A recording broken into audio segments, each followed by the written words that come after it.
सिद्धाणं नमो आयर्याणं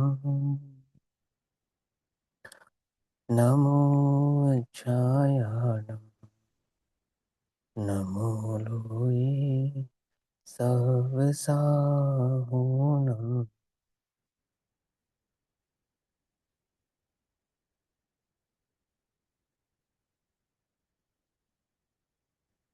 मङ्गलं भगवान् वीरो मङ्गलं गौतमोगणी मङ्गलं कुन्दकुन्दार्त्यो जैनधर्मोऽस्तु मङ्गलम् सर्वमङ्गल्यमाङ्गल्यं सर्वकल्याणिकारकं प्रधानां सर्वधर्माणां जैनं जयतु शासनं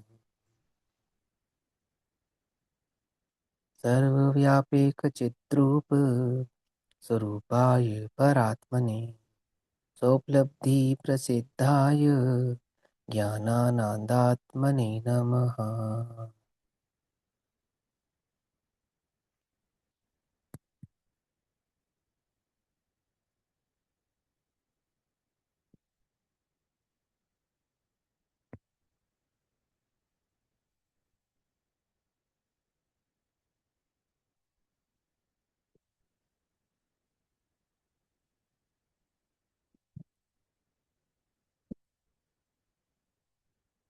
हमारे दोपहरकालीन स्वाध्याय का विषय चल रहा है श्री प्रवचन सारजी परमागम। श्री प्रवचन सारजी परमागम का स्वाध्याय हम सभी आचार्य अमृतचंद्र देव द्वारा रचित तत्व प्रदीपिका तथा आचार्य जयसेन देव द्वारा रचित तात्पर्य वृत्ति टीका के आधार से कर रहे हैं। भाव चल रहा है आचरण प्रज्ञापन अधिकार अर्थात चरणान योग सूचक चोली का अधिकार, जिसमें आचार्य जयसेन देव के द्वारा रचित अतिरिक्त गाथाओं के माध्यम से स्त्री मुक्ति के निषेध की चर्चा कर रहे हैं। गाथा क्रमांक 249 तात्पर्य वृत्ति में अतिरिक्त गाथाओं की अपेक्षा से 25 नंबर की गाथा है। पृष्ठ क्रमांक 588 यहाँ कहते हैं, अब पुनरपि निर्वाण प्रतिबंध कोशान दर्शयांती, अर्थात अब फिर से दोबारा स्त्रियों के निर्वाण का प्रतिबंध है, उसके दोष का दर्शन कराते हैं, अर्थात उसके दोष दिखलाते हैं, बतलाते हैं। बंधक दोषान दर्शयति, अर्थात चित्त सावो चित्त ससावो सा तासिम शिथिलम अत्तवम च पक्खलनम विज्यति सहसतासु उपादो सुहम मणुआणम। नारी के चित्त में चंचलता और शिथिलता रक्ताश्रव सहसा होता तथा सूक्ष्म नर की उत्पत्ति रहे सदा।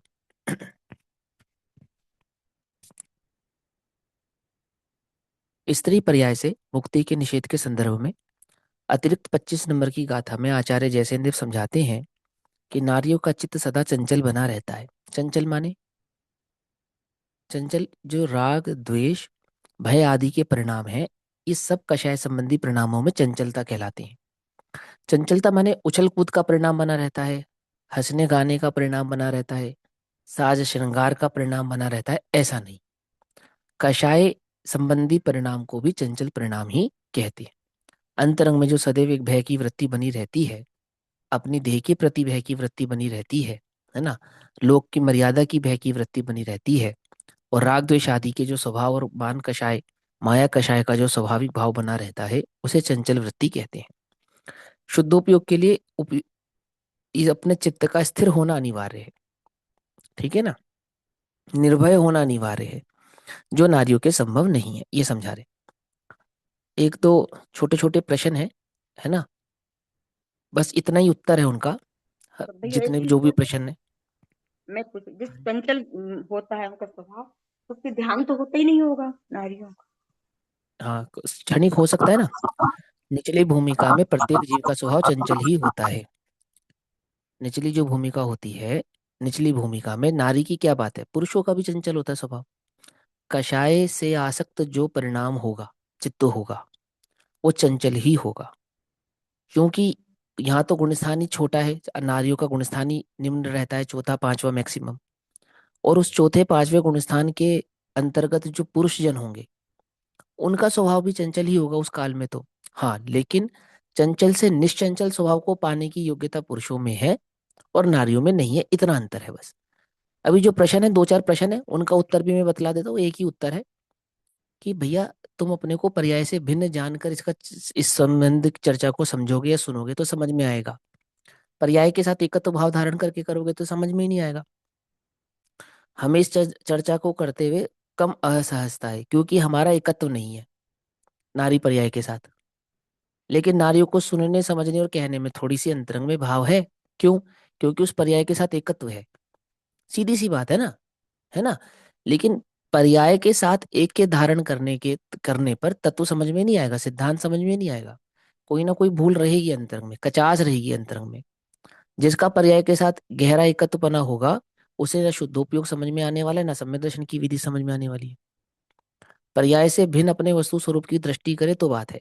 चरणान योग में पर्यायगत योग्यताओं की चर्चा होती है, और ये एक सैद्धांतिक बात है। ठीक है ना। देखो एक बात समझो, मान के चलो मुझे आत्मा के संदर्भ में कोई संदेह नहीं है, तत्व के संदर्भ में कोई संदेह नहीं है, ठीक। मैं सात तत्वों की चर्चा को जैसा जिनवाणी में कहा गया है उसको यथा भाव से स्वीकार करता हूँ। छह द्रव्यों के स्वरूप को यथा भाव से स्वीकार करता हूँ। पर मुझे जिन वचन में ये शंका है कि नारियों की जो मुक्ति के निषेध की जिनेन्द्र भगवान ने बात कही है, ये थोड़ी गड़बड़ है, सही नहीं है। समझना ध्यान से, है ना। और इस चर्चा को छोड़ो, सही नहीं है, छोड़ दो। आपको मालूम मैं मिथ्या दृष्टि हूं फिर, मिथ्या दृष्टि कहलाऊंगा, समय दृष्टि नहीं कहलाऊंगा। क्यों? पहली, क्योंकि मुझे जिनेन्द्र के वचनों पे शंका है, पहली बात ये। दूसरी बात यह है कि जो सैद्धांतिक दर्शन जो हमारे समक्ष होता है ना, प्रकट प्रकट भाव जो होता है आगम प्रमाण के साथ, जब हम उसको ही स्वीकार नहीं कर सकते तो किसी को स्वीकार नहीं कर सकते। हालांकि एक जगह ऐसा भी लिखा है कि नरक कितने होते हैं, सात, और आपने छह मान लिए, तो आप मिथ्या दृष्टि नहीं होंगे। लेकिन अगर आपको पता चल जाए कि आगम में लिखे हैं सात, और तब आप सात ना मानो, तो आप मिथ्या दृष्टि होंगे। अंतर समझ में आया नहीं आया? हम कोई गिनती भूल जाते हैं, वो एक अलग बात है।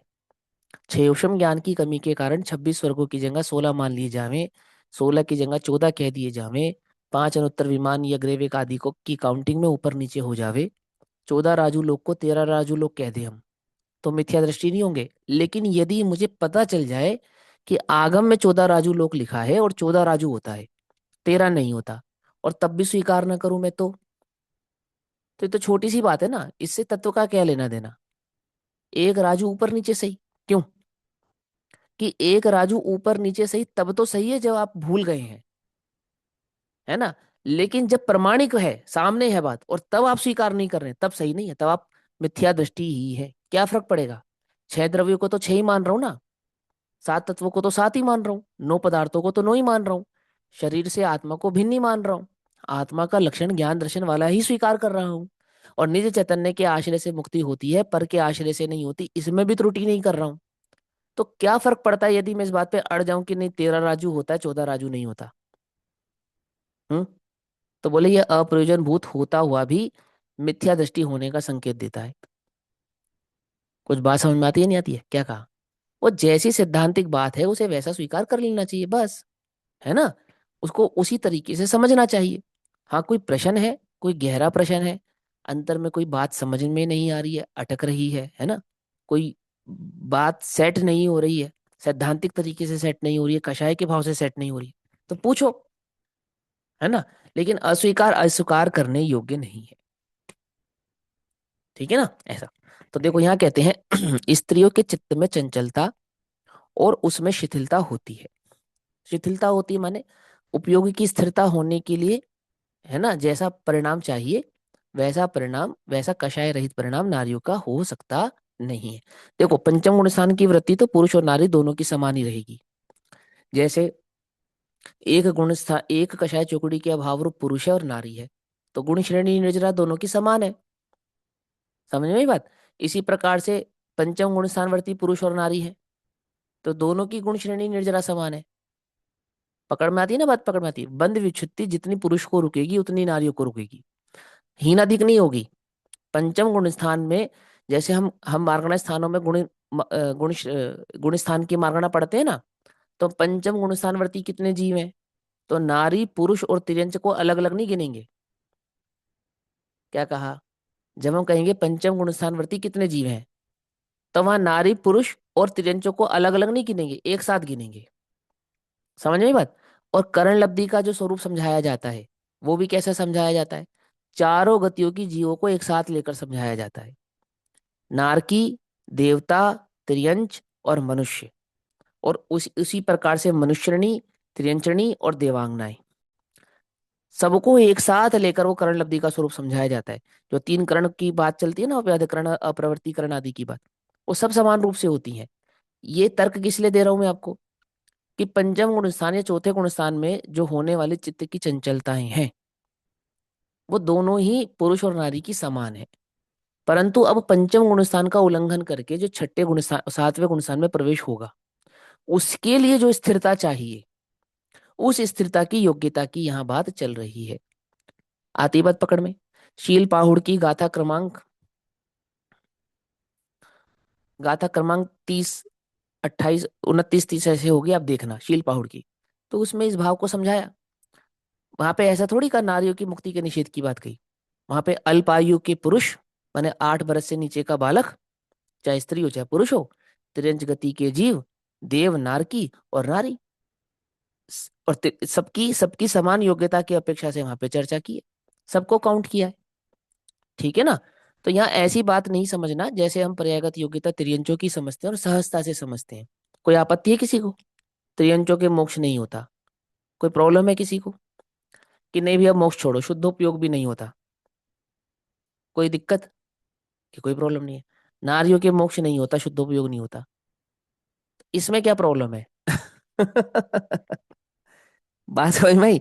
इसमें भी नहीं होनी चाहिए कि पंचम गुण सार में तो पुरुषों के भी नहीं होता, सॉरी, पंचम काल में तो पुरुषों के भी नहीं होता। तो यहाँ पे काल सापेक्षता की चर्चा ही नहीं है। यहाँ किसकी चर्चा है? यहाँ तो पर्याय सापेक्षता की चर्चा है। ठीक। तो देखो यहाँ कहते हैं, शिथिलता होती है और अचानक ऋतु समय में रक्त प्रवाहित होता है, और उसमें सूक्ष्म मनुष्यों की उत्पत्ति होती है। सूक्ष्म मनुष्य समझते हैं? असंगी, असंगी पंचेंद्रिय, है ना, जीव होते हैं। क्या कहते हैं? समूर्छन, समूर्छन, है ना। असंगी पंचेंद्रिय समूर्छन होते हैं, और वो मनुष्य जाति के होते हैं, मनुष्य जाति के। समझ में आई बात? कौन? वो सूक्ष्म जीव जो उत्पन्न होते हैं कहाँ? रक्त में। किस रक्त में? स्त्रियों के ऋतुकाल में आने वाले रक्त के रक्त में। और भी स्थानों में होते हैं, उसकी चर्चा मार्गणा स्थान आदि से समझ लेनी चाहिए। देखो, अब इस पे मनुष्य टीका जाति के होते हैं पर वो एक इंद्रिय होते हैं। हाँ, होते एक इंद्रिय है, लेकिन नहीं नहीं, एक इंद्रिय नहीं होती। असंगी पंचेंद्रिय होते हैं। अच्छा। असंगी पंचेंद्रिय होते हैं, हाँ, एक इंद्रिय नहीं होते, उसमें एक असंगी। मनुष्य हाँ, भाव तो नहीं जाता 48 वाले में से? अड़ताल जो संघी और पर्याप्तक और अपर्याप्तक पर्याय होती है ना, पर्याप्तक अपर्याप्तक पर्याय, उनमें सारे काउंट होते हैं। ठीक है ना, सारे ही काउंट हो जाते हैं उसके अंदर। वो मारगणा स्थान से डिटेल में समझ लेना चाहिए, पूरा वो डिटेल का विषय है एकदम। तो हाँ, उसको वहां से बारीकी बारीकी से समझ लेना चाहिए, पढ़ लेना चाहिए। हाँ बोलो। संगी तो होते हैं पर नपुंसक होते हैं। हाँ, नपुंसक होते हैं, ये कह रहे हो आप? हाँ हम्म। ठीक है, पंचगुण स्था 5 असंगी पंचेंद्रिय पर्याय तक होते ना नपुंसक, उसमें कोई दिक्कत नहीं है। ठीक है, चलो। देखो, चौथी इंद्रिय तक, 4 इंद्रिय तक के जीवों में समस्त एक इंद्रिय तो नपुंसक ही होता है। अधिकांश तो त्रियंचों में नपुंसक ही पाए जाते हैं। एक इंद्रिय, दो इंद्रिय, तीन इंद्रिय, चार इंद्रिय अधिकांश होते हैं ना। और पंच इंद्रिय में नपुंसक स्त्री और पुरुष तीनों के भेद पाए जाते हैं, सो उसमें भी नपुंसक अधिक होते हैं। और जो समूर्छन होते हैं, समूर्छन तो होते ही नपुंसक हैं अधिकतर, तभी वो समूर्छन होते हैं ना। वो गर्भज अंडज से नहीं पैदा होते, वो एटमॉस्फेयर के बदलने से होते हैं। आपने देखा होगा बरसात में मेंढक टपकते हुए आकाश में, देखे हो अगर किसी ने, पानी की बूंद के साथ, तो वो आसमान से नहीं टपकते हैं। वो तो आसमान से चलती है ना, जो बारिश की बूंद गिरती है, तो बीच में जो एटमॉस्फेयर बदलता है, हवा पानी ठंडा गर्म होता है और मिट्टी पानी के संयोग से आप पैदा हो जाते हैं, अपने आप पैदा हो जाते हैं, समूर्छन कहलाते हैं वो। तो शरीर में कहीं कहीं ऐसे स्थान है जहाँ समूर्छन जीवों की उत्पत्ति होती है, और भी बहुत स्थानों में समूर्छन जीवों की उत्पत्ति होती है। देखो, आपको अपना घर साफ सुथरा रखना चाहिए। क्यों रखना चाहिए? क्योंकि जहाँ गंदगी होती है वहाँ समूर्छन जीवों की उत्पत्ति होती है। समझे? बाथरूम की नालियों में, किचन की नालियों में कहीं गंदगी जम जाती है, वहां पर जहाँ चींटियां आने लगती है, मक्खियां आने लगती है, ऐसे स्थानों पे जहाँ पे जीव उत्पत्ति होने लगती है ना, ऐसे स्थानों पर समूर्छन जीवों की उत्पत्ति होती है। सूक्ष्म भी होते हैं और आंखों से गोचर भी दिखाई देने लगते हैं। तो इसलिए क्या करना चाहिए? साफ सुथरा रखना चाहिए। ये पेस्ट कंट्रोल वाले आते हैं ना, ये आपसे पता है ये क्या पूछते हैं? सबसे पहले वो सबसे पहले चेक करते हैं कि आपका घर गंदा है या साफ है। अगर आपका घर साफ है, बिल्कुल साफ, और फिर भी आपके घर में कॉकरोच होते हैं, तो कहते हैं कॉकरोच होने का स्थान क्या है, जब घर तो साफ सुथरा है। क्योंकि कॉकरोच होने के लिए क्या चाहिए? घर को गंदा होना चाहिए, गंदा तो नहीं है घर। तो फिर दूसरा कारण ढूंढते हैं वो होने का, कि कहीं ना कहीं कोई ऐसा छुपा हुआ स्थान है जहाँ गंदगी है। ठीक, ये तो लोक में भी समझ में आता है। तो साफ सुथरा क्यों रहना चाहिए? गृहस्थों को स्नान करने का, हाथ पैर धोने का, साफ सुथरे वस्त्र पहनने का, साफ सुथरा खाना बनाने का, अपनी रसोई को, किचन को साफ सुथरा रखने का, बिस्तर को साफ सुथरा रखने का प्राविधान क्यों है? क्यों है? इसीलिए है क्योंकि गंदगी में जो गंदे स्थान होते हैं वहां पे जीव उत्पत्ति होती है। ठीक है ना? और आप उनका प्रयोग किए बिना रहेंगे नहीं, है ना? इसलिए गृहस्थों के सामान का प्रयोग नहीं करते मुनिराज। मुनिराज बिस्तर का प्रयोग नहीं करते मुनिराज। किसी किसी ऐसे स्थान का प्रयोग नहीं करते जिसकी शुद्धिकरण हमें पानी से करनी पड़े। शिला की, चौकी की शुद्धिकरण कैसे होती है मालूम? जैसे फॉर उदाहरण के तौर पे समझा रहा हूँ। कोई पत्थर की शिला है, उस पत्थर की शिला पे किसी शेर ने शिकार कर रहा है, तो अब वो शुद्ध है या अशुद्ध है? अशुद्ध है। लेकिन कहते हैं अंतर मुहूर्त मात्र में हवा मात्र से शुद्ध हो जाएगी। क्या कहा? यदि वहां खून के धब्बे हैं तो अशुद्ध रहेगी। क्या कहा? लेकिन बरसात आदि के पड़ने से खून आदि के धब्बे धुल गए। मान लो शिकार नहीं किया, कोई शेर आके शिला पे बैठा है, तो एक अंतर मुहूर्त तक अशुद्ध रहने वाली है वो शिला। सुअर आके बैठा है तो एक अंतर मुहूर्त तक अशुद्ध रहेगी, और एक अंतर मुहूर्त बाद आप वो आप शुद्ध हो जाएगी। लकड़ी की चौकियां, लकड़ी के दरवाजे, लोहे की चौकियां, लोहे के दरवाजे, सोना चांदी पीतल पत्थर, इन्हें अंतर मुहूर्त मात्र में हवा मात्र से शुद्ध होना माना है। समझ में आई बात? मुनिराजों का कमंडल लकड़ी का होता है, मुनिराजों का आसन शिला पत्थर आदि के होते हैं, हवा मात्र से शुद्ध हो जाते हैं, इसलिए वहां धोने का परिविधान नहीं है। लेकिन गृहस्थों के वस्त्र हैं, गृहस्थों के बर्तन हैं, गृहस्थों के और साजो सामान है, वो सब कैसे हैं? कि उनके शुद्धिकरण हवा मात्र से नहीं होते हैं, क्योंकि उनका बार बार प्रयोग होता है, बार बार उपभोग होता है। एक बात, दूसरी बात, कि वो वस्त्र आदि कपड़े आदि के बने होने के कारण और अन्य मटेरियल का बना होने के कारण उनका जो शुद्धिकरण है वो किससे नहीं होगा? हवा मात्र से माना नहीं जाएगा। तो कैसे होगा? अब घर से शुद्ध होता है तो कैसे शुद्ध होता है? स्नान से ही होगा, और स्नान से नहीं रहेगा होगा। क्यों? क्योंकि वो भोग आदि की प्रवृत्ति वाला है। और मुनिराज अस्नान के भी शुद्ध रहेंगे। क्यों? क्योंकि वो भोग आदि की प्रवृत्ति वाले नहीं है। समझ में आई बात? अंतर समझ में आया दोनों में?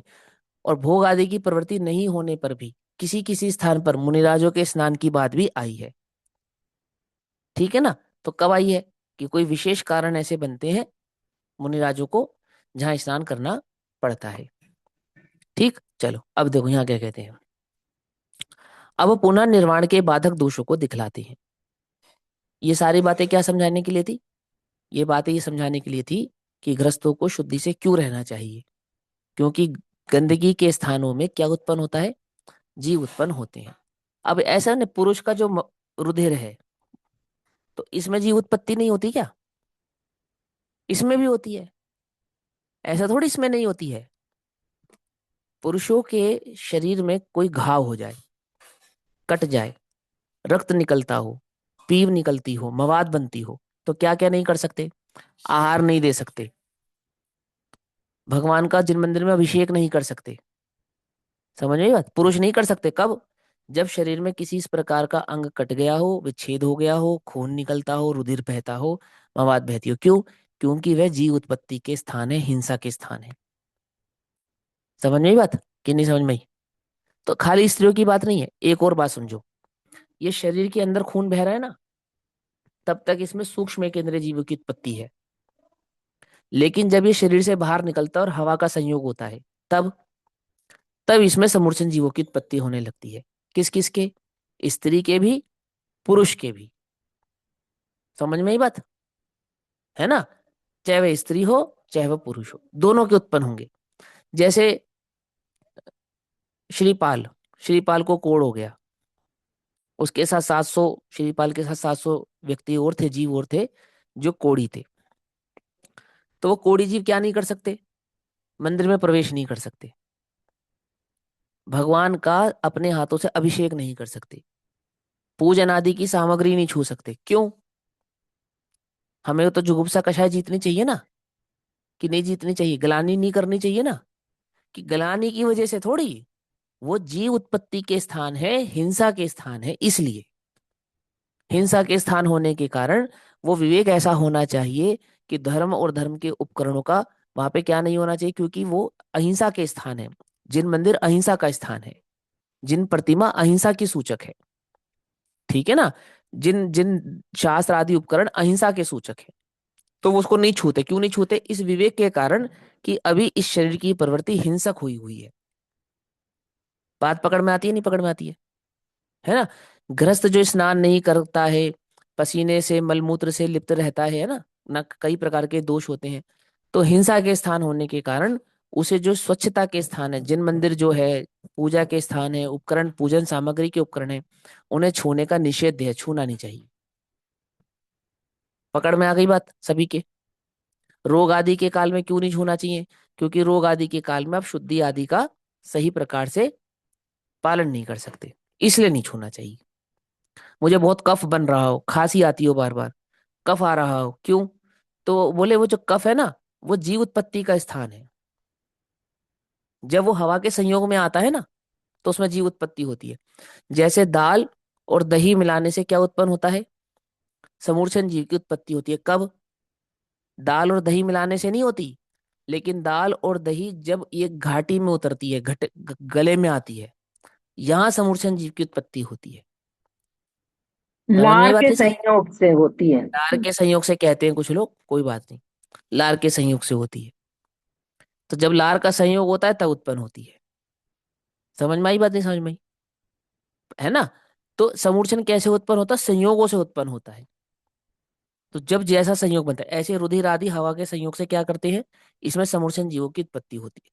तो चूंकि स्त्रियों के ऋतु काल में इस प्रकार की प्रक्रिया होती ही है, होती है, वो तो प्राकृतिक है, उसको कोई कैसे रोक सकता है या कैसे उसका निषेध कर सकता है? तो वो उसकी जीव उत्पत्ति का स्थान माना गया है। और मात्र वही नहीं, अन्य स्थान भी जीव उत्पत्ति के स्थान माने गए हैं। क्योंकि प्रश्न ये उठेगा कि जब तक रुधिर है तब तक जीव है, और जब नहीं है तब नहीं है। तो उसका निषेध करने के लिए समझाएंगे कि अन्य स्थान भी हैं जो जीव उत्पत्ति के स्थान होते हैं। ठीक। ब्रह्मचर्य आदि के जो दोष हम पढ़ते हैं, डिटेल पढ़ते हैं ना, उसमें ये बात है। शील मंजूषा, संस्कार मंजूषा जैसी किताबें हैं, सभी बहनों को पढ़नी चाहिए। सभी बहनों को पढ़नी चाहिए, भाइयों को भी पढ़नी चाहिए, पर बहनों को तो पढ़नी ही चाहिए। शील मंजूषा, संस्कार मंजूषा, दो किताबें हैं। कोई आरिका माता जी की लिखी हुई किताबें हैं, पर बहुत सुंदर किताबें हैं, पढ़ने योग्य है। देखो यहाँ क्या कहते हैं। अब पुनः निर्माण के बाधक दोषों को दिखलाते हैं, पाया जाता है। और उन स्त्रियों में क्या पाया जाता है? उन स्त्रियों में, उन स्त्रियों में माने कोई विशेष स्त्रियों में नहीं, स्त्री पर्याय में चित्त का प्रवाह, अर्थात चित्त की स्थिरता नहीं पाई जाती। एक बात। दूसरा, काम वासना से जो रहित है, ऐसा निष्काम आत्म तत्व की जो अनुभूति है, उस अनुभूति के विनाशक चित्त के कामोद्रेक के द्वारा श्राव अर्थात राग के से आर्द्रता युक्त भाव, आदर युक्त भाव स्त्रियों के पाया जाता है। बस इतनी सी बात है। उन स्त्रियों के शिथिलता का भाव, शिथिलता का भाव माने वो अपने अंदर में अबलापने का परिणाम स्त्रियों के होता है। कदाचित किसी स्त्री के ना हो, तो वो सर्वथा नहीं होता, है ना? कदाचित कुछ स्त्रियां ऐसी हो सकती, जैसे आप वीरांगनाओं की का गाथाएं पढ़ते हैं, तो वीरांगनाओं के चित्त में कदाचित ऐसा परिणाम हो सकता है कि उनके चित्त में अबलापने का परिणाम ना हो, मैंने भय का परिणाम ना हो। लेकिन ये सभी के ऊपर लागू थोड़ी होता है, अधिकता बहुलता है तो स्त्रियों में वो भय का परिणाम बना ही रहता है। उसको कहते हैं यहाँ पर शिथिलता का परिणाम। तो शिथिलता का भाव शैथिल्य, और उसी भाव से मुक्ति के योग्य परिणाम के विषय में चित्त की दृढ़ता का अभाव। अर्थात शुद्धोपयोग के लिए जिस प्रकार से चित्त की दृढ़ता चाहिए, निशंकता चाहिए, वह मुनि रोज वो स्त्रियों के नहीं होती है। ऐसा सत्वहीन, पुरुषार्थ रहित, कमजोर परिणाम उन स्त्रियों में पाया जाता है। ऋतु के समय होने वाले आत्रव का प्रस्खलन या रक्त का बहना शीघ्र, प्रत्येक माह में 3 दिनों तक चित्त शुद्धि का नाश करने वाला रक्तस्राव होता है। इस प्रकार इसका अर्थ है, चित्त शुद्धि का विनाश ही हो जाता है उसमें, क्योंकि उपयोग बार बार उसोर जाता है ना। उपयोग बार बार उसोर जाता है, इसलिए चित्त शुद्धि का वहां पर क्या होता है, विनाश होता है। सूक्ष्म लब्धि अपर्याप्तक मनुष्यों की उत्पत्ति होना पाया जाता है। कैसे होते हैं, सूक्ष्म होते हैं, लब्धि अपर्याप्तक होती है, ठीक है ना। ऐसे मनुष्यों की उत्पत्ति होना पाया जाता है। अब गाथा क्रमांक 26, जो कि क्रम से 250 नंबर की, 250 नंबर की गाथा है। लिंगमहीय इत्थिणम् थणन्तरेणाहि खपद्देशेषु भणिदोषुः मप्पादो तासीं कः संजमो होती। योनि मध्य अरुकूच स्थल में, नाभि कांख पर देशों में, सूक्ष्म जीव उत्पत्ति कही है, संयम कैसे रहे उन्हें। संयम माने द्रव्य संयम, संयम माने द्रव्य संयम। उन्हें द्रव्य संयम कैसे होगा, बोले क्यों नहीं होगा, बोले क्योंकि द्रव्य द्रव्य हिंसा तो निरंतर उनके देह में बनी रहती। क्यों बनी रहती है, यहाँ जिन स्थानों की बात कर रहे हैं ये बात समझ में आनी चाहिए कि मात्र स्त्रियों के देह में ही ऐसी योग्यता है कि इन स्थानों में इस प्रकार के जीवों की उत्पत्ति होती है, पुरुषों के नहीं होती। वो देह की योग्यता है। जैसे देवताओं का शरीर होता है, वैकृयक होने के कारण वहां सूक्ष्म जीवों की उत्पत्ति होती ही नहीं है। मनुष्य के शरीर में भी जो तीर्थंकरों का शरीर होता है, वो कैसा होता है, वह भी जीव रहित होता है ना। लेकिन सूक्ष्म जीव की उत्पत्ति तो वहां पे भी होती है, तीर्थंकरों के शरीर में भी, है ना। और स्थूल जो जीव होते हैं, तरस जो जीव होते हैं, और अन्य जाति के जो जीव होते हैं, वे उत्पन्न नहीं होते। औदारिक शरीर तो है ना तीर्थंकरों का, औदारिक शरीर में सूक्ष्म जीव तो रहेगा। कौन सा सूक्ष्म जीव रहेगा, वो जिसको एक इंद्रिय, जो जो किसी के द्वारा औदारिक भाव को प्राप्त नहीं होता, भेदा नहीं जाता, ऐसा जीव वो तो होता है। बाकी जो अन्य जीव हो की स्थान होते हैं, उत्पत्ति स्थान होते हैं, वो नहीं होते। देवताओं के शरीर में नहीं होते, लेकिन नारकियों के, त्रियंचों के, स्त्रियों के विशेषकर पाए जाते हैं। तो पुरुषों के शरीर में नहीं होते क्या, कि होते हैं, परंतु अपेक्षाकृत। अरे तीर्थंकरों के तो जन्म से ही शरीर दूसरा होता ना, नवरात्र में उसमें तो नहीं होते पूर्णता जीव, जन्म। पूर्णता जीव रहित नहीं होता, पूर्णता जीव, होते हैं, उनके होते होंगे। पूर्णता जीव रहित नहीं होता, ठीक है। उसको डिटेल में पढ़ लेना तो बात समझ में आ जाएगी। केवल ज्ञान प्रकट होने के बाद, है ना, अम, केवल ज्ञान प्रकट होने के बाद शायद फिर वो जीव रहित होता है। और एक समुद्रघात के काल में भी जीव हिंसा होती है ना। तो समुद्रघात के काल में जीव हिंसा बाह्य देश, बाह्य बाह्य जीवों की होती है, भीतर शरीर की अपेक्षा से नहीं होती। केवल ज्ञान प्रकट होने के बाद निर्दोष होता है, जहां तक मुझे ध्यान है। बाकी पढ़ लेना डिटेल में, एक विशेष विशेष चर्चाएं हैं। मूल बात क्या समझाना चाहते हैं, मूल बात ये समझाना चाहते हैं कि ये जो उत्पत्ति स्थान यहाँ पे गिनाए जाएंगे, जीव उत्पत्ति स्थान, तो ये जीव उत्पत्ति स्थान स्त्रियों के शरीर में होते हैं, पुरुषों के शरीर में नहीं होते। कि जीव उत्पत्ति तो पुरुष के शरीर में भी होती है, परंतु उत्पत्ति स्थानों का अंतर होता है, ठीक है ना। यहाँ बाह्य स्थानों में जीव उत्पत्ति होती है, और पुरुष के बाह्य स्थानों में उत्पत्ति नहीं होती। एक बात, दूसरी बात, जब शरीर, जो पुरुष के शरीर में भी पसीना आदि आता है ना, तो इस पसीने में जीव हिंसा होती है, पुरुषों के भी होती है। लेकिन मान के चलो पसीना नहीं है, तब, तब नहीं है। स्त्रियों के साथ विपरीत है, पसीने में तो है ही, और पसीना नहीं होने पर भी है। बस ये शरीर की योग्यता का अंतर है दोनों के। तो यहाँ क्या कहते हैं, स्त्रियों के लिंग अर्थात योनि स्थान में, दोनों स्तनों के बीच में, नाभि में, और कक्ष, कक्ष माने कांक, बगल में, स्थान में सूक्ष्म जीवों की उत्पत्ति कही गई है। ऐसा होने पर उनके संयम कैसे हो सकता है, संयम माने द्रव्य संयम। अब क्योंकि पिछली गाथा तो ये कहती है कि द्रव्य में हिंसा हो और भावों में हिंसा ना हो, ऐसा हो सकता है ना। पिछली गाथा तो ये कहती है ना। तो अब यहाँ तो ये बात आ रही है कि द्रव्य हिंसा तो होती है। तो मैंने आपको क्या समझाया था, याद है ना, कल वाली बात याद रखना। वो बस पर्यायगत योग्यता की अपेक्षा से बात है। तर्कों पे वितर्क तो बहुत आ सकते हैं, ठीक है ना, लेकिन बात उतनी बात समझो कि उसका निषेध है, और निषेध होने के कौन कौन से कारण हो सकते हैं। उन हो सकने वाले कारणों की चर्चा यहाँ पर चल रही है। कुछ कारण वैलिड है और कुछ कारण कम वैलिड है। अनवैलिड तो कोई कारण ही नहीं है। ठीक। तो कहते हैं संयम कैसे हो सकता है, अर्थात नहीं हो सकता। अर्थात द्रव्य से हिंसा का निषेध तो इस तरीके कभी नहीं हो सकता। पुरुष के साथ क्या है, हो भी सकता है और नहीं भी हो सकता है। ये लेकिन यहाँ तो एकार्थवाची हो जाएगा यहाँ पर। क्या है कि वो द्रव्य हिंसा तो होती ही रहेगी, निरंतर ही रहेगी। उसका निषेध ही नहीं कर सकते आप, क्योंकि वो शरीर की योग्यता ही ऐसी है, ऐसा। अब स्त्री शरीर के में सूक्ष्म लब्धि अपर्याप्तक जीवों की उत्पत्ति के स्थान को कहते हैं। ये स्पेशली बात समझा रहे हैं 26 नंबर की गाथा में।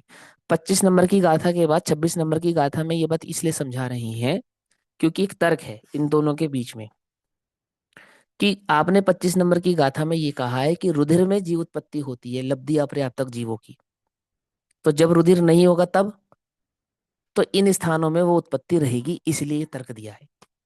आई बात समझ में, है ना। तर्क समझ में आ गया। आप सुनो क्या कहते हैं। स्त्रियों के लिंग अर्थात योनि प्रदेश में, स्तनों के बीच, नाभि में और कक्ष यानी कि काख प्रदेश में, बगल में, इन स्थानों में सूक्ष्म मनुष्य आदि जीवों की उत्पत्ति कही गई है। कौन से सूक्ष्म मनुष्य, वो लब्धि अपर्याप्तक सूक्ष्म मनुष्य। ये पूर्वोक्त दोष मोह आदि तथा जीवोत्पत्ति आदि क्या पुरुषों के नहीं होते हैं, है ना। प्रश्न क्या उत्पन्न किया उन्होंने यहाँ पर, भाई स्त्रियों के ही होते, पुरुषों के नहीं होते हैं। ऐसा प्रश्न होने पर कहते हैं ऐसा नहीं कहना चाहिए। क्या फिर, अर्थात पुरुषों में भी होते हैं, परंतु स्त्रियों में बहुलता से होने होते हैं, और होने मात्र से समानता नहीं हो जाती है। ठीक है ना। देखो मैं आपको एक बात बताता हूँ। आचार्य अमरचंद्र देव ने पुरुषार्थ सिद्धि उपाय में भी यही तर्क उठाया जो यहाँ पे बताया ना, भी जयसेनाचार्य देव ने। जयसेनाचार्य देव ने जो तर्क यहाँ दिया है, वही तर्क पुरुषार्थ सिद्धि उपाय में भी आया है। वहाँ अन्य मत में आया है, लेकिन प्रश्न यही है। वहां प्रश्न ये उठाया कि आप अहिंसा अहिंसा अहिंसा की बातें करते हो, ठीक। तो आप क्या कहना चाहते हो, कि आप ये कहना चाहते हो कि मांसाहार में हिंसा है और शाकाहार में हिंसा नहीं है। ला हम सिद्ध करें शाकाहार में भी हिंसा है। ऐसा ऐसा प्रश्न उठाया वहां पर। और आप एक विशेष कर, आलू में अधिक हिंसा है, घिया में कम हिंसा है। अरे दोनों ही वनस्पति का एक है, दोनों में ही जीव है ना। इस प्रकार के वहां प्रश्न उठाए हैं। और लोग इस प्रकार के तर्क उठाते हैं, आज भी करते हैं हमसे, है ना। स्कूल कॉलेजेस में थे ना बच्चे, ऐसे प्रश्न उठाते थे, ऐसे कहते थे, कॉलेज में ज्यादा कहते थे कि भैया क्या घिया में जीव नहीं होता, है ना। दही में जीव नहीं होता, दूध में जीव नहीं होता, खाली अंडे में ही जीव होता है, इसमें जीव होता है, इसमें जीव होता है। और जीव जीव तो समान है, क्या आदमी और क्या चींटी। जीने का अधिकार तो सभी को समान होना चाहिए ना। तो कहते थे चींटी मारे जानकर और पानी पीवे छान कर, है। ऐसा ऐसा वो तर्क देते थे। तो आचार्य जयसेन देव ने वहां ये बतलाया, आचार्य अमृत चंद्र देव ने कहा कि देखो भाई हिंसा तो सर्वथा है, सब जगह है, पूरा लोग ठसाठस जीवों से भरा है, कहाँ हिंसा नहीं है। श्वास लेने में भी हिंसा है, शब्द बोलने में भी हिंसा है। हिंसा से तो भरा ही पड़ा है संसार। लेकिन तर्क तो चरणान युग में ज्यादा हिंसा और कम हिंसा का होता है। जो हम द्रव्य हिंसा के निषेध की बात करते हैं उसमें तर्क क्या है, अधिक और कम। यदि कम हिंसा से कार्य होता हो तो कम से कम हिंसा को अहिंसा ही कहा जाता है, हिंसा नहीं। कितनी हिंसा नहीं, बोले जितनी तुमने नहीं की उतनी हिंसा नहीं, उसका नाम है अहिंसा। क्या कहा, कुछ बात समझ में आई? समझ में आई बात। जितनी नहीं की उतनी कम, बस। ठीक है ना। अब इस तर्क के ऊपर भी एक तर्क है, 1,000 चोरी करो या 1 रुपया चोरी करो, कौन बड़ा चोर है? तब वहां पे कहते हैं अशक्य अनुष्ठान, है ना। चोरी किए बिना तो जीवन व्यतीत किया जा सकता है, लेकिन भोजन आदि के खाए बिना, पान पान आदि पिए बिना भोजन जिया नहीं जा सकता। इसलिए अशक्य अनुष्ठानों में ये तर्क लगते हैं, अनशक्य अनुष्ठानों में ये तर्क नहीं लगता है। ठीक है ना। अब तर्क बहुत सारे हैं, इस सारे तर्कों पे अपनी चर्चा हुई है ना, इसलिए मैं आपको बता देता हूँ, कभी कभी याद आ जाती है मुझे बातें। अभी देखो यहाँ क्या कहते हैं, यहाँ पे भी ये तर्क दिया उन्होंने कि ऐसा थोड़ी है कि पुरुषों के शरीर में इन स्थानों में जीव उत्पत्ति नहीं होती, होती है, परंतु अंतर है। क्या अंतर है? पुरुषों के कदाचित है ना, प्रसंग है, विशेष प्रसंगों में होती है, सदैव नहीं होती। पसीना आदि होने पर ही होती है, अन्यथा नहीं होती। और यदि होती है तो सूक्ष्म होती है, मैंने बहुत थोड़ी होती है। लेकिन स्त्रियों के ये बहुलता में होती है, अधिकता में होती है। अब यहाँ पे वही तर्क आ सकता है कि द्रव्य हिंसा हो और शुद्धोपयोग में कोई बाधा नहीं होती। यहाँ तर्क लगाया जा सकता है, नहीं लगाया जा सकता? क्योंकि आप ही बतला कर आए हो, हिंसा हो चाहे ना हो, शुद्धोपयोग में बाधा नहीं है ना। लेकिन फिर मैं आपको समझा रहा हूँ कि वो तर्क लगाना यहाँ व्यर्थ है। यहाँ पर्यायगत योग्यता की चर्चा कर रहे हैं, और उस योग्यता को समझाने के लिए सब तर्क दिए जा रहे हैं, बस, और कुछ नहीं है। शरीर का कुछ लेना देना नहीं है। हमें तो बस परिणामों की योग्यता समझानी है, जो कि सूक्ष्म है, अप्रगट है। उस अप्रगट योग्यता को समझाने के लिए प्रकट योग्यताओं का यहाँ पे वो बेटा वर्णन आपको भी दे, किया जा रहा है।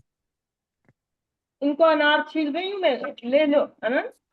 अनम्यूट कर दो, गलती से उनका अनम्यूट हो गया, जो भी है ना। हम्म।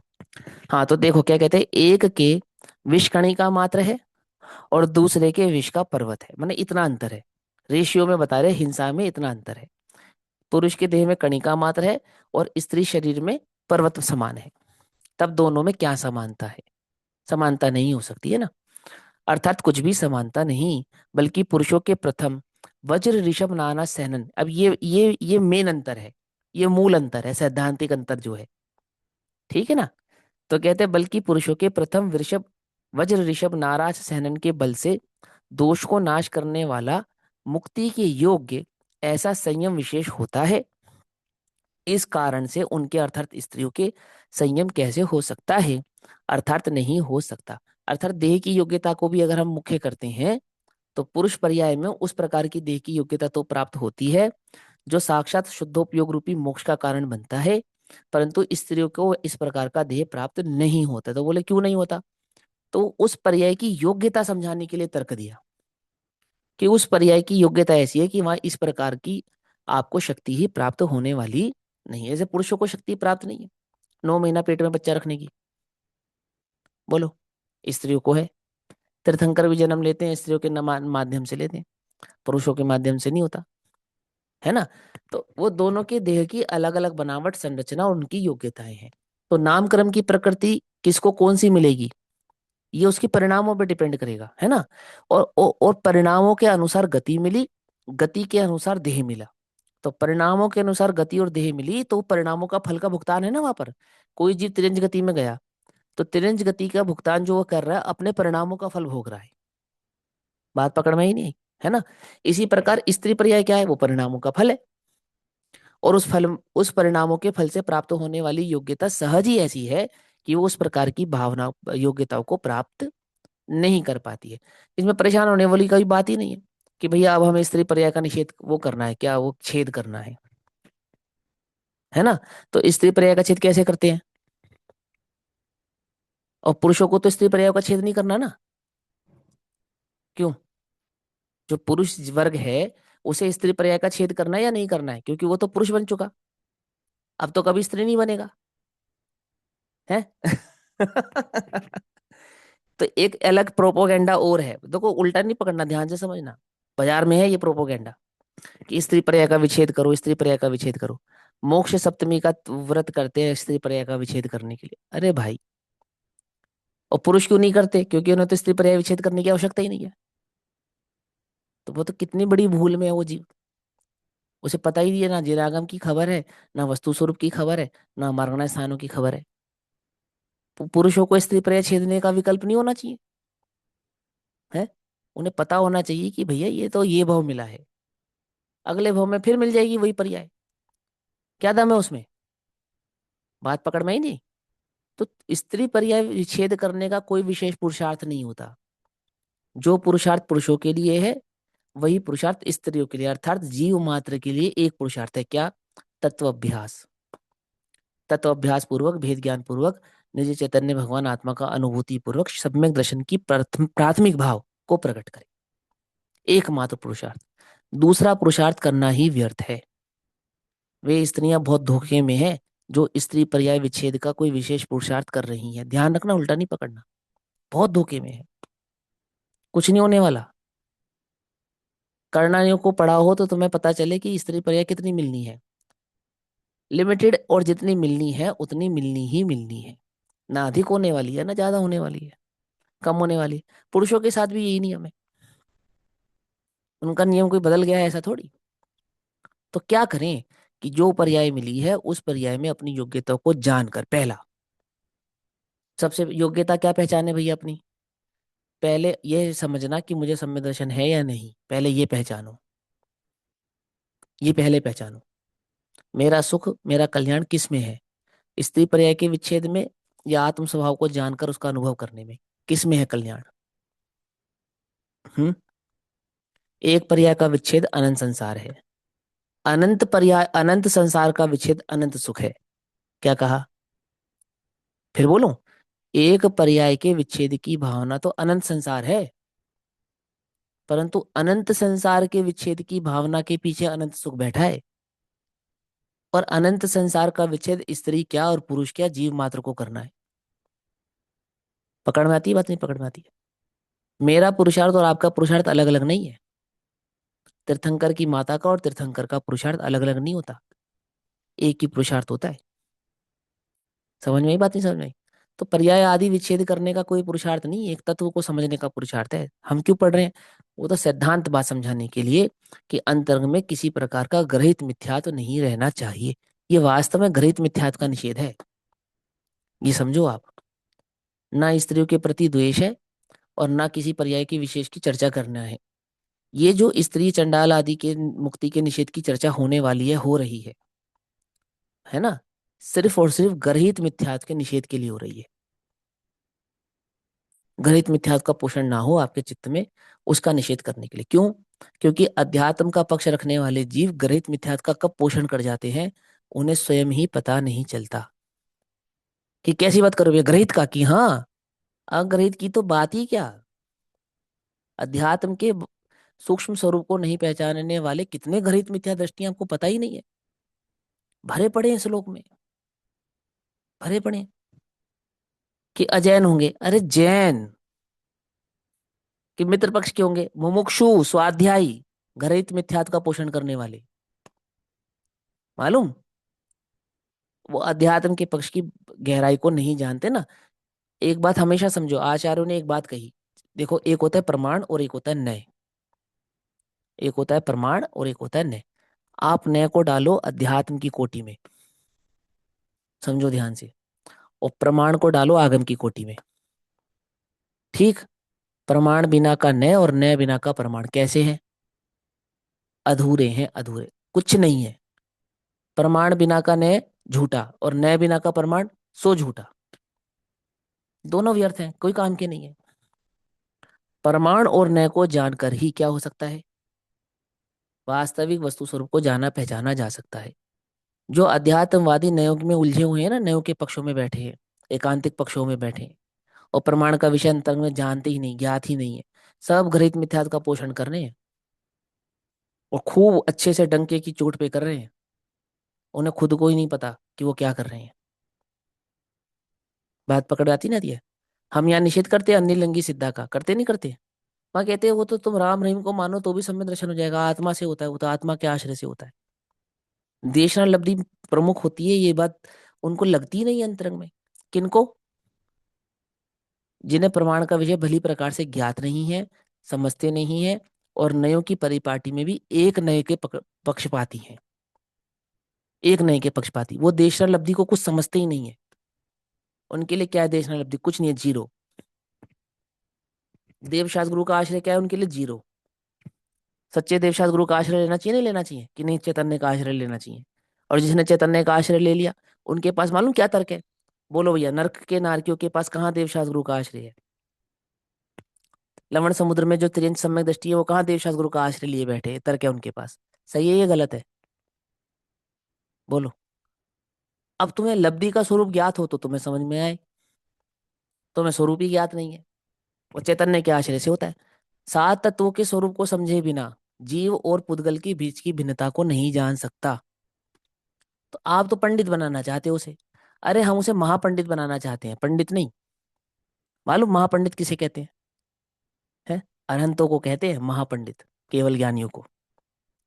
तो पंडित बनाने की बात कर रहा है, हम कह रहे हैं महापंडित बनेगा तू। समझ में आई बात, नहीं समझ में आई? है ना?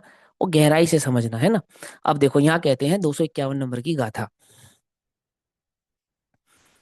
जो तात्पर्यवर्ती में 27 नंबर की गाथा के साथ अतिरिक्त है ना, 27वीं गाथा है। यहाँ कहते हैं जदिदंसनेन शुद्धा सुत्तजयनेन चाविसंजुत्ता घोरम चरदिवचर्यम इत्थिस्सृणजिणिज्जरा भणिदा दर्शन से हो शुद्ध और आगम के अध्ययन से भूषित। क्या है ना? एक एक बात को ध्यान से समझना। आगम क्यों कहा, अध्यात्म क्यों नहीं कहा? क्योंकि अध्यात्म में आगम गर्भित ना हो ऐसा हो सकता है, लेकिन आगम में तो अध्यात्म गर्भित ही होता है। समझे या नहीं समझे? है ना? आपको मालूम, छाछ छाछ उसमें चिकनाई होती है, लेकिन जो चिकनाई होती है ना घी, उसमें छाछ ना हो ऐसा हो सकता है। कुछ बात समझ में आई? हो सकता है, क्या होता ही है। घी में छाछ नहीं होती, पर छाछ में चिकनाई होती है। मालूम? इसलिए आगम सर्वोपरि क्यों कहा, आगम के अंदर अध्यात्म गर्भित होता है, इसलिए होता है। दर्शन से हो शुद्ध और आगम के अध्ययन से भूषित घोर आचरण करे किंतु संपूर्ण निर्जरा नहीं कही। क्या कहते हैं? स्त्रियों के दर्शन से हो शुद्ध, अर्थात दर्शन की शुद्धता, अर्थात सम्य दर्शन होता है, उसका निषेध नहीं है। ना कि सिर्फ सम्य दर्शन हो, अपितु वे आगम के अध्ययन से भूषित भी हो सकती है, अर्थात ज्ञानी हो सकती हैं। है ना? अध्ययन, आगम के भाव को गहराई से जानने वाली हो सकती हैं, उसका भी निषेध नहीं है। और और घोर आचरण करने वाली भी हो सकती हैं, अर्थात घोर तपस्या करने का निषेध में भी निषेध नहीं है, घोर आचरण करने वाली होती हैं, हो सकती हैं। क्या नहीं हो सकता? तथापि शुद्धोपयोग उनके नहीं हो सकता, बात यह है। क्या कहा? किंतु संपूर्ण निर्जरा नहीं कही। संपूर्ण निर्जरा अर्थात वो शुद्धोपयोग के साथ प्रकट होने वाला जो निर्जरा परिणाम है, किसको कहते हैं? श्रेणी मांडने वाले परिणाम। एक बात। दूसरा, श्रेणी मांडना तो 8वें गुण स्थान में होता है, परंतु छठे 7वें गुण स्थान में जो गुण श्रेणी निर्जरा विशेष निर्जरा कही जाती है, ऐसी शुद्धोपयोग के बल पे होने वाली निर्जरा, वो आगम ज्ञानी, वो घोर तपस्वी और सम्यक दृष्टि स्त्री यदि हो तो भी उसके होती नहीं है। उसका यहाँ पर भाव प्रकट कर रहे हैं। भैया यदि स्त्री प्रचुर सम्यक स्वसंवेदन भी तो होगा ना, प्रचुर है, स्वसंवेदन भी तो नहीं होता ना स्त्रियों को। हाँ तो शुद्धोपयोग उसी को कहा ना। ये तो हाँ। मैं कई बार समझा चुका कि छठे 7वें गुण स्थान वाले शुद्धोपयोग का राह में प्रचुर स्वय संवेदन होता है। ठीक है ना? निचली भूमिकाओं में होने वाले आत्मानुभूति को शुद्धोपयोग नहीं कहते। शब्दों की अपेक्षा से शुद्धोपयोग कहने का निषेध नहीं है, लेकिन अंतर की अपेक्षा से पंचम का 5वें गुण स्थान तक होने वाला जो आत्मानुभूति का परिणाम है, वो आत्मानुभूति तो है और एक अपेक्षा से शुद्धोपयोग भी है। परंतु आगम में शुद्धोपयोग जिसको नाम प्राप्त है, किसको नाम प्राप्त है? कि छठे 7वें गुण स्थान, 7वें गुण स्थान में होने वाली आत्मानुभूति को प्राप्त है। जैसे आत्मा, आत्मा शब्द किसका है? छह द्रव्यों को आत्मा कहते हैं, लेकिन आत्मा नाम प्राप्त किसको है? कि वो जीव द्रव्य को प्राप्त है। बात समझ में आई?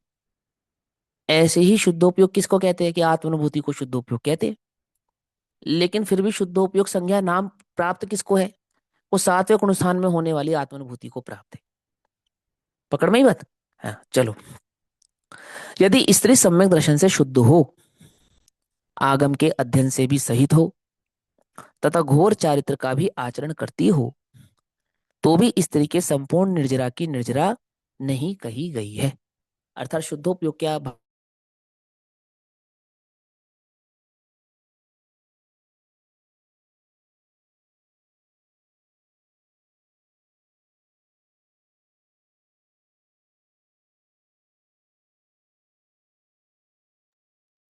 क्या हुआ, आवाज बंद हुई है क्या?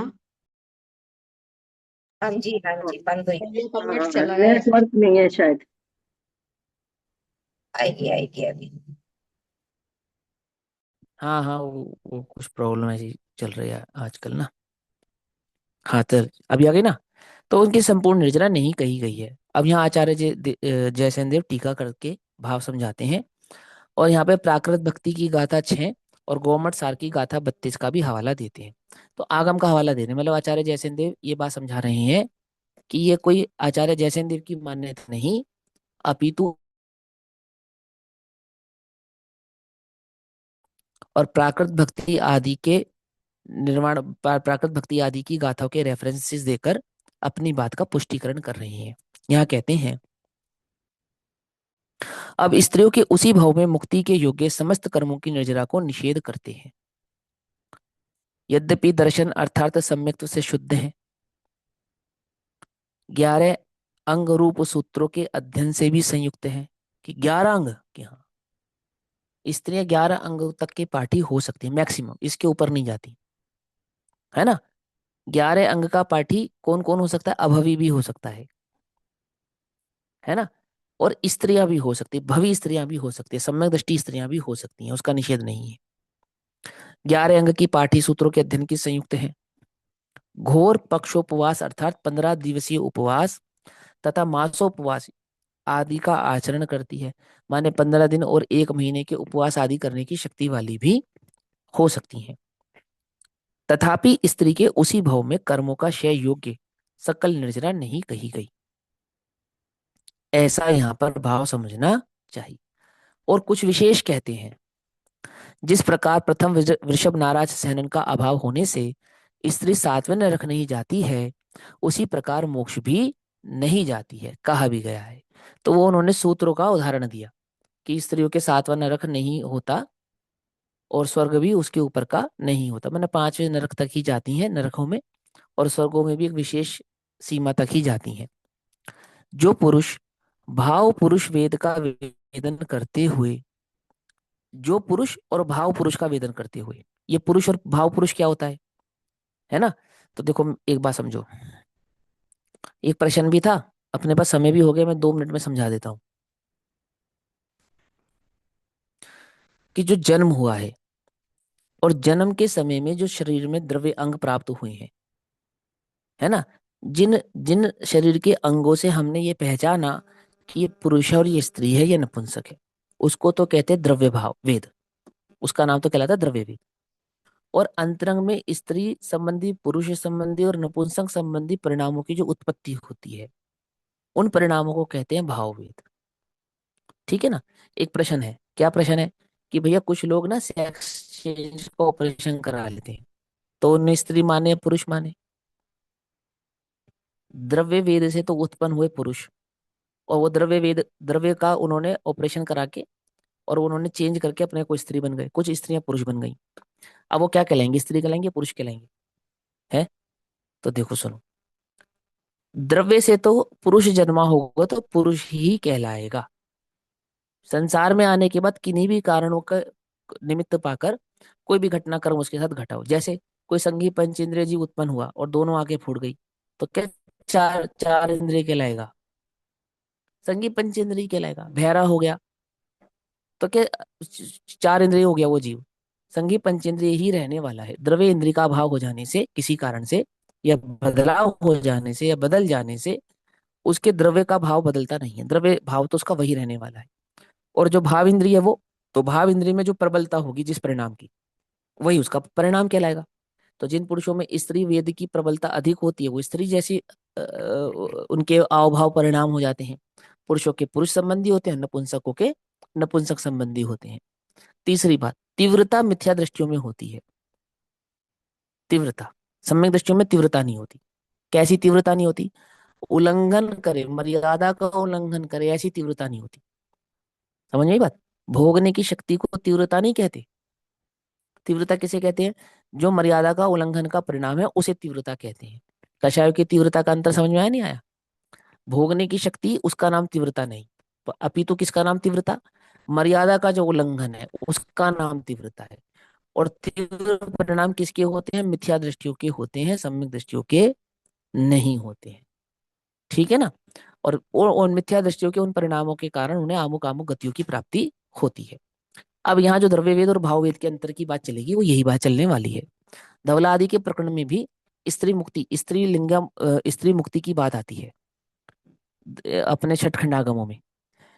पुरुष लिंग मुक्ति, स्त्री लिंगा मुक्ति, है ना, और नपुंसक लिंगा मुक्ति।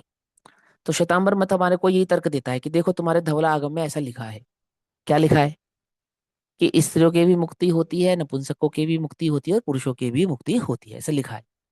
और अपने यहाँ लिखा है, लेकिन वो द्रव्य वेद की अपेक्षा से नहीं लिखा, भाव वेद की अपेक्षा से लिखा है।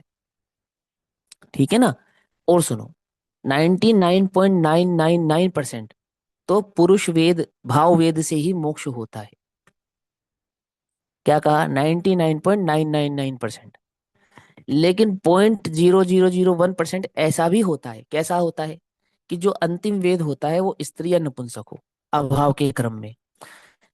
ये भी एक समझो, इसका एक क्रम होता है। जब हमारे चित्त में कषाय होती है ना, तो कषायों के अभाव का एक क्रम होता है। क्या क्रम होता है? जैसे अनंतानुबंधी के बाद अप्रत्याख्यान, अप्रत्याख्यान के बाद प्रत्याख्यान, और प्रत्याख्यान के बाद संजुलन। ऐसे ही क्रोधमान माया लोभ में भी होगा। सबसे पहले किसका अभाव होगा? क्रोध का, फिर मान का, फिर माया का, और फिर लोभ का। इसी प्रकार अभाव होता है। कषायों का क्रम का अभाव यही है। और तीव्रता का सद्भाव भी ऐसा ही है। लोभ से माया, माया से मान, माया से क्रोध, ऐसे तीव्रता को प्राप्त होती है।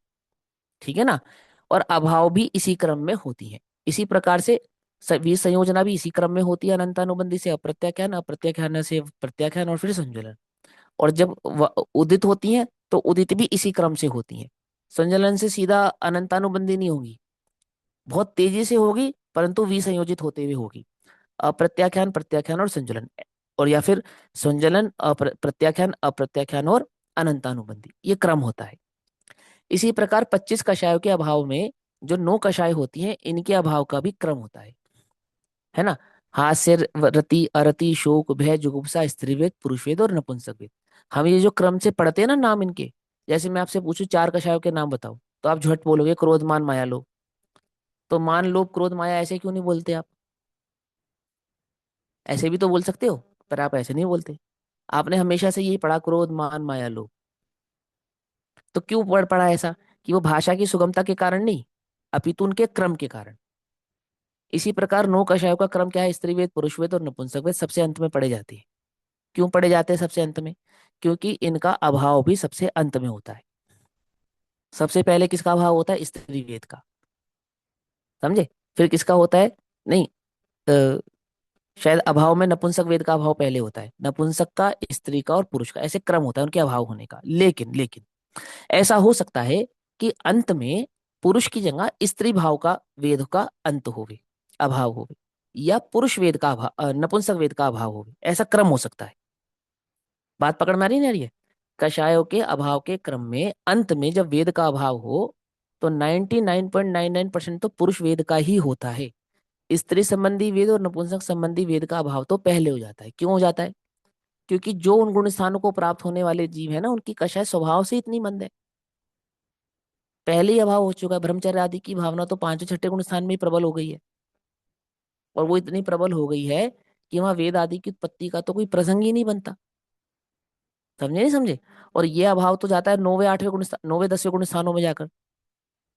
तो 9वें 10वें गुण स्थानों में तो वेद की उत्पत्ति वैसे ही नहीं होती, परिणामों में वेद उत्पत्ति होती ही नहीं है। परंतु सत्ता में पड़ा हुआ जो वेद कर्म है, उसका जो अभाव होता है, तो उस वेद कर्म के अभाव के क्रम में जो सबसे अंत में अभाव को प्राप्त होता है, कौन सा सबसे अंत में होता है? कि सबसे अंत में तो पुरुष वेद ही अभाव को प्राप्त होता है। लेकिन कदाचित किसी के स्त्री वेद का अभाव होता है, कदाचित किसी के नपुंसक वेद का अभाव होता है। तब उस काल में वो जीव कहलाते हैं पुरुष लिंगी सिद्धा, नपुंसक लिंगी सिद्धा और स्त्रीलिंगी सिद्धा। तो जिस वेद का अंत में अभाव करके सिद्धत्व की प्राप्ति हो, उस अपेक्षा से सिद्धों को वह नाम प्राप्त होता है। बात पकड़ में आई या नहीं पकड़ में आई? है ना। क्योंकि जो संयम है ना, संयम, 5 प्रकार का संयम है ना, और ये जो सिद्धत्वादि की प्राप्ति है संयम गुण के कारण से, इन को जो नाम प्राप्त होता है ना, वो इन्हीं परिपाटियों से प्राप्त होता है, परिणामों की परिपाटियों से प्राप्त होता है। जैसे मुनिराजों के संयम का नाम क्या है? सामायिक संयम, सामायिक चारित्र, है ना। तथापि इसमें छेदोपस्थापनीय होता है या नहीं होता है? होता है, गुण स्थान के भेद के कारण। और अरहंतों के संयम का नाम क्या है, चारित्र का नाम क्या है? यथाख्यात चारित्र। तो मुनिराजों का मानो सामायिक चारित्र, और अरहंतों का मानो यथाख्यात चारित्र, और छेद उपस्थापन छठे गुण स्थान का चारित्र। तो बाकी के दो चारित्र कहाँ से उत्पन्न होते हैं? है कि अंतरंग में गुण स्थानों की अपेक्षा से प्रकट होते हैं। पकड़ में ही बात। माने सातवें गुण स्थान से जब श्रेणी चढ़ते हैं, ऊपर की ओर जाते हैं और यथाख्यात प्रकट नहीं करते हैं, तो जिन गुण स्थानों के बीच में रहते हैं उन गुण स्थानों की अपेक्षा से वो दो चारित्र नाम प्राप्त करते हैं, और उसी अपेक्षा से वहां सिद्धत्व की भूमिका में सिद्धत्व भाव को भी प्राप्त करते हैं। अंतिम अंतिम शरीर के कारण उनको क्या कहा जाता है? अंतिम शरीर के अभाव के कारण उनको कहा जाता है, सिद्धों को पद्मासन और खड़गासन, ये दोनों भी माने जाते हैं शरीर की संरचना के कारण, संस्थान के कारण। किंचित न्यूनाकार भी कहा जाता है, कहा जाता नहीं कहा जाता है। तो सिद्ध गति में जो सिद्धत्व को प्राप्त होती है जो आत्मा, उसमें अधिकतर जो आक्षेप लगते हैं या सापेक्षताएं लगती हैं, वो पूर्व की कषाय या पूर्व के शरीर की अपेक्षा से ही लगते हैं हमेशा। यही नियम है। जैसे सिद्धों का आसन कौन सा है? कौन सा आसन है? आसन बनाने के लिए ऊपर और नीचे दो चीजें सेट करनी पड़ेंगी आपको। क्या समझे, नहीं समझे? जैसे शीर्षासन किसको कहेंगे? सर नीचे और पांव ऊपर। तो आत्मा का शीर्षासन कैसे लगेगा? है, तो पहले आपको सर और पांव सिद्ध करने पड़ेंगे, नहीं करने पड़ेंगे? ऐसे पद्मासन, पद्मासन किसको कहते हैं? कि कमल के आकार की जैसे बैठना, उसको कहेंगे पद्मासन। तो सिद्धों का पद्मासन कैसे सिद्ध करोगे आप? हो ही नहीं सकता ना, क्योंकि वहां तो जो असंख्यात प्रदेशी आत्मा है, वो तो सब जगह से एक ही जैसा है, कहीं से सीधा कहीं से उल्टा नहीं है। तो भी उसके खड़गासन भी है, पद्मासन भी है ना, त्रियगासन भी है, ऐसे नए नए प्रकार के आसन आदि जो जो जो संभव है वो कहे जाते हैं। तो किस अपेक्षा से कहे जाते हैं? कि जो अंतिम शरीर था उसकी अपेक्षा से कहे जाते हैं। किंचित न्यूनाकार कहा जाता है तो किस अपेक्षा से कहा जाता है? अंतिम शरीर की अपेक्षा से कहा जाता है। समझ में ही बात नहीं समझ में? भगवान आदिनाथ का शरीर कितने धनुष का था? 700 धनुष का, 500 धनुष का। और भगवान महावीर स्वामी का 3.5 हाथ का। तो वहां पे सिद्धत्व में जो आत्म प्रदेश होंगे वो कैसे सिद्ध, हाँ कैसे आए हाँ। होंगे? हाँ, जब जितने भी लगा लो, ठीक है ना। तो वहां वहां वहां पे जो 550 धनुष की काया होगी ना, तो 550 धनुष में किंचित न्यूनाकार इतने प्रदेश फैले हुए हैं आदिनाथ भगवान की आत्मा के। और भगवान महावीर स्वामी के कि जितने 7 हाथ का था, तो 7 हाथ के शरीर के प्रमाण किंचित न्यूनाकार होकर फैले हुए हैं। तो आत्मा के उन प्रदेशों में ये जो अंतर है, ये क्यों अंतर है? कि अंतिम शरीर की अपेक्षा से। तो अंतिम शरीर, अंतिम कषाय, अंतिम गुण स्थानों की परिपाटियों की अपेक्षा से वो सिद्धों को प्राप्त होते हैं, नाम प्राप्त होते हैं, अपेक्षाएं प्राप्त होती हैं। ठीक है ना। तो इसी प्रकार वेद की अंतिम भाव, वेद की अपेक्षा से वहां सिद्धों में ये नाम प्राप्त होते हैं, स्त्रीलिंगी सिद्धा, पुरुष लिंगी सिद्धा और नपुंसक लिंगी सिद्धा। ये परिपाटी सिर्फ लिंगों पे नहीं है, कि कितनी सारी चीजों पे मैंने उदाहरण देकर समझाया आपको। ऐसी और भी बहुत सारी बातें हैं कि सिद्धों को जो सापेक्षता प्राप्त हुई है उनके कारण प्राप्त हुई है, अंतिम भाव के कारण प्राप्त हुई है। जैसे कितने प्रकार के केवली होते हैं? 7 प्रकार के हैं। तो कौन कौन से केवली होते हैं? उपसर्ग केवली। ये उपसर्ग केवली क्या होता है? कि केवल ज्ञान प्रकट होने से पहले उपसर्ग हुआ था, इसलिए उनको उपसर्ग केवली कहते हैं। समझ में ही बात नहीं समझ में? पकड़ में आ रहा है नहीं? तो ऐसे जो नाम प्राप्त होते हैं वो किस अपेक्षा से होते हैं? कि पूर्व में वो जो पर्याय घटित हुई हैं, जो घटनाक्रम घटित होता है कषायों में शरीर आदि के माध्यम से, जो जो अपेक्षाएं घटती हैं, उस अपेक्षा से उनको नाम प्राप्त होता है। जबकि केवल ज्ञान का उपसर्ग से क्या लेना देना? ये कोई लेना देना नहीं है, है ना। और उपसर्ग केवली विशेष होते होंगे, क्यों? और सामान्य केवली कम विशेष होते होंगे, ऐसा भी नहीं है। उतनी उतनी ही कषायों का अभाव होना है, उतनी ही कर्मों का अभाव होना है, सब कुछ उतना ही उतना होना है, लेकिन नाम सबके अलग अलग हो जाते हैं। हो जाते नहीं हो जाते हैं, इसी प्रकार सिद्धों में भी होते हैं। पकड़ में ये बात, क्या तर्क दिया मैंने, क्यों समझाया। अभी ये जो भाव समझोगे ना, इसमें मेहनत नहीं करनी पड़ेगी। स्त्रीलिंगी सिद्धा, पुरुषलिंगी सिद्धा, नपुंसकलिंगी सिद्धा अपेक्षाओं से होते हैं। ठीक, चलो अभी तो समय हुआ, बाकी चर्चा कल करेंगे। तब तक के लिए सभी को जय जिनेन्द्र, ओम नमः सिद्धेभ्यः।